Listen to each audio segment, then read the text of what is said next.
സുഖങ്ങളെല്ലാം ഇന്ന് സ്വന്തമാക്കാൻ താങ്കളുടെ കയ്യിൽ കാശുണ്ട്, സന്തോഷം. അത് കാശ് കൊടുത്ത ചന്തയിൽ കിട്ടൂല. ബിസിനസ് പാർട്ട് ടൈം അല്ല. Eat, drink and sleep your business. Successful ആയ ഒരു ബിസിനസ് മാനാണ്, പക്ഷേ സിനിമയിൽ അത് പരാജയപ്പെട്ടോ പ്രൊഡ്യൂസ് ചെയ്തപ്പോൾ എന്നുള്ളൊരു തോന്നലുണ്ടായിട്ടുണ്ട്. അന്ന് രാത്രി ഞാനും ഭാര്യയും കൂടി ഡിസൈഡ് ചെയ്തു, ഇത് വേണ്ട. ഇപ്പം നിങ്ങൾ പറയണില്ല, team shares my dream. Sorry bro, team won salary also. അതെ, when they get the salary on time they share your dream. പൊതുവെ പറയുന്നത് റിസ്ക് എടുത്തവൻ മാത്രമേ വിജയിക്കുള്ളൂ എന്നല്ലേ? റിസ്ക് എടുത്ത എല്ലാവരും വിജയിച്ചിട്ടുണ്ടോ? ഇല്ല. I will invest full amount in capital and start the business. അപ്പം ഞാൻ ചോദിക്കും, നീ എങ്ങനെ salary? I will do business. Sorry brother. പണം സമ്പാദിക്കുക എന്നുള്ളതാണോ, ആ സമ്പാദിച്ച പണം കൈകാര്യം ചെയ്യുന്നതാണോ ഏറ്റവും വലിയ റിസ്ക്?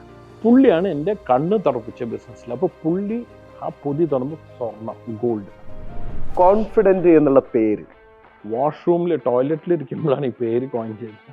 അതിൽ ഏറ്റവും പീസ്ഫുൾ സ്ഥലം നമുക്ക്. അതെ, രണ്ടെണ്ണം മേടിച്ച് വെച്ച തരിശു ഭൂമിയിലാണ് ഇന്ന് ബാംഗ്ലൂർ എയർപോർട്ട് കിടക്കുന്നത്. അതെ, 6,000 രൂപ സെന്റിന്. ഇന്ന് എത്ര എന്നൊരു വില? 12 കോടി. It is 200 times. CJ Roy മലയാളിയല്ലേ? സെയിൽസ്മാൻ വന്ന് പറഞ്ഞു, നീ ഈ കാർ മേടിക്കോ? ഇറക്കി വിട്ടു. 7 കളറിൽ 7 കാറ്. Monday 1, Tuesday 1, Wednesday 1. ഞാൻ എല്ലാ കാറും മേടിച്ചു. അപ്പൊ നെക്സ്റ്റ് എന്താണ്? അന്നത്തെ ബ്രാൻഡ് ന്യൂ ഫ്ലൈറ്റാണ് ഞാൻ മേടിച്ചത്, കടമില്ലാതെ, റിയാലിറ്റി ഷോ. അപ്പോൾ ആൻഡ് പറഞ്ഞു സ്റ്റാർ സിംഗർ.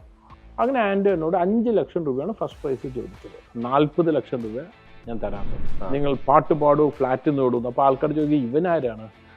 ഇവനും പാട്ടിന് എന്ത് സംബന്ധം? ഞാൻ കരയില്ല. I will not do anything. ഞാൻ പങ്കുച്ച് കളിക്കും. I will be very happy. അങ്ങനെ എന്താണ് ഇനി ബക്കറ്റ് ലിസ്റ്റിലുള്ളത്? ഡ്രം ലിസ്റ്റ് വരെ കഴിഞ്ഞു, ഒന്നുമില്ല. ഒരുപക്ഷെ ഇതുപോലുള്ളൊരു പോഡ്കാസ്റ്റ് ലോകത്തിലെ എല്ലാ മുന്തിയ വാഹനങ്ങൾക്കിടയിൽ നിന്നുകൊണ്ടൊരു പോഡ്കാസ്റ്റ് ചെയ്യുന്നത് ആദ്യമായിട്ടായിരിക്കും.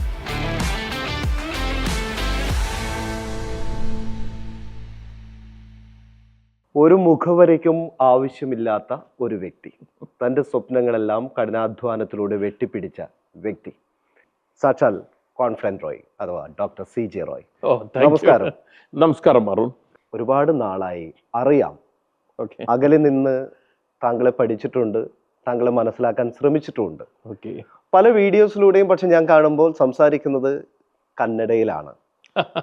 CJ റോയ് മലയാളിയല്ലേ? CJ റോയ് പിന്നെ എന്തിനാണ് കന്നഡയിൽ സംസാരിക്കുന്ന ഒരു സംശയം കുറെ നാളായി.